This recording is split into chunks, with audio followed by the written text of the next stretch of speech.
Music is based on math, but to what extent? Well, this is a story of how some simple steps based on a mathematical concept or a mathematical number can sometimes lead to a wrong result. Can you relate? I'm going to give you a behind the scenes look at composing Song of Pi, but I'm also going to give you 3 tips to help you along the way in terms of your admin and your projects, whether they're composing or something else.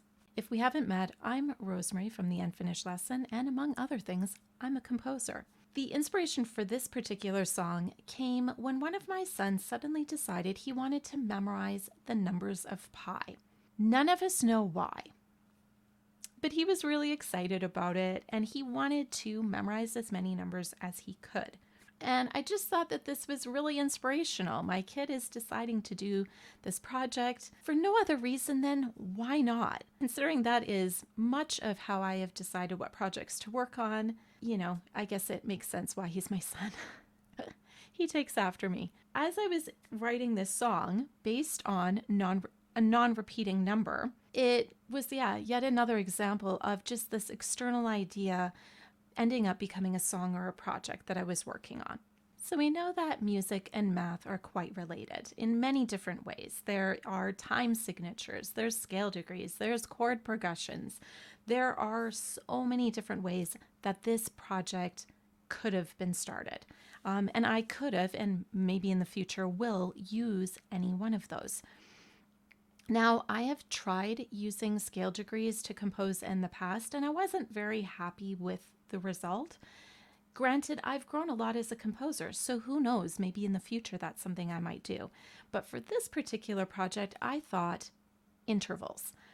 Mostly because the teacher part of me was going, so many times students don't recognize intervals on the page, on the staff, and I thought it would be really cool for them to see many different ways that 7th and 9th and so on, all those intervals, what they look like on the staff. So oftentimes when I'm doing these projects, there's the teacher part of me and there's the creative part of me. The tip I have for you here is that when you're starting a project, again, composing or something else, really look at all the opportunities before deciding on one focus or approach.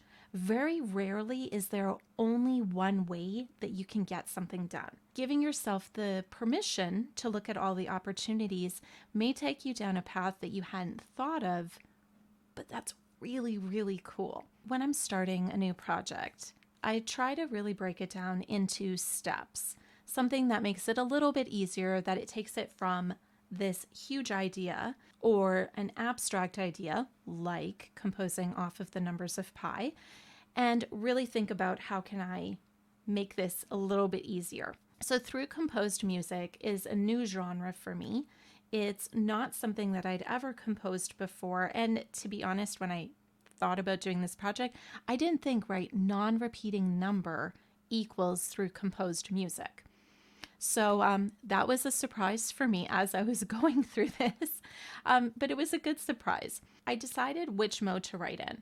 As soon as I looked at the numbers of pi, so I wrote them all out, the first 100 numbers, and then had to actually change it so that it was a little bit more color-coded. And when I was looking at this, realized very quickly that A minor, C major were going to be my easiest options, because if I was dealing with intervals, did I really want to deal with any sharps or flats? And I thought, no, you know what? Not for this first time. The second thing that I needed to do was really decide how I was going to make artistic decisions. And so with intervals, it was really a binary decision. Do I go up or do I go down? Because from every note, when you do the next interval, of course, those are your only 2 options. You're either going up or you're going down. And sometimes I would start composing and like, oh, this sounds good, this sounds good, oh, no, that does not sound good. And so I would have to sometimes go back a few intervals, try a different direction so that it would sound better later on. These binary decisions make it a lot easier, and it's actually something I do with other projects like teaching resources, but also other songs that I'm composing. And later on is when I added more complexity to the song. I really started off with the simplest approach possible and then added things in later. And that brings me to tip number 2. Breaking down projects into the simplest approach to start. That's the way to go. You can always add, but it's much harder to decide what to take away. Unless you are way better than me, it is heart-wrenching at times trying to figure out what to take away because everything is like, oh, but no, I want to keep this in. Even though I know in my heart of hearts, it's not what's the best decision. So just start simple. Again, you can always add later. You may be surprised to learn that this was not the first version of Pi. Now, I'm not talking about those times when I went back and switched out a few intervals. I'm talking, I basically had to start the project all over again.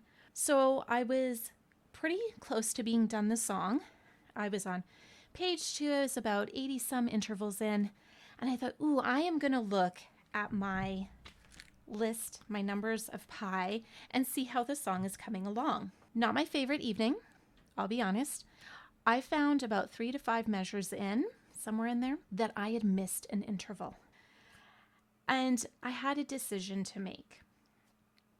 Do I bank on students and teachers never finding that this interval is missing? Could do that. I could just put it as the title, Find the Missing Interval. And I thought about that and realized none of my students ever would have done that. No matter how much of a math geek they are, they were never going to look for the missing interval. Or I could stay true to the original vision of what I wanted to do with this song, which was make it a great song, but that also had these intervals that followed the Song of Pi.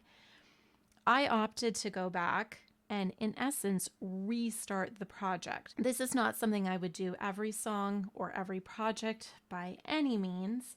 Thankfully, what I came up with once I inserted the missing interval, it sounded even better than the original, so it worked out well.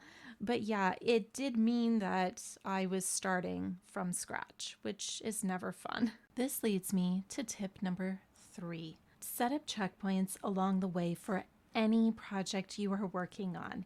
It is so much easier to catch mistakes and catch when we're moving away from the original vision or the original purpose of a project if we do that early on rather than later.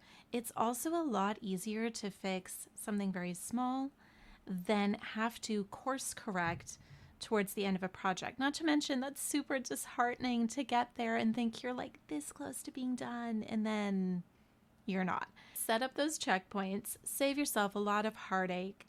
It will make life so much easier. Get a little whimsical with Song of Pi.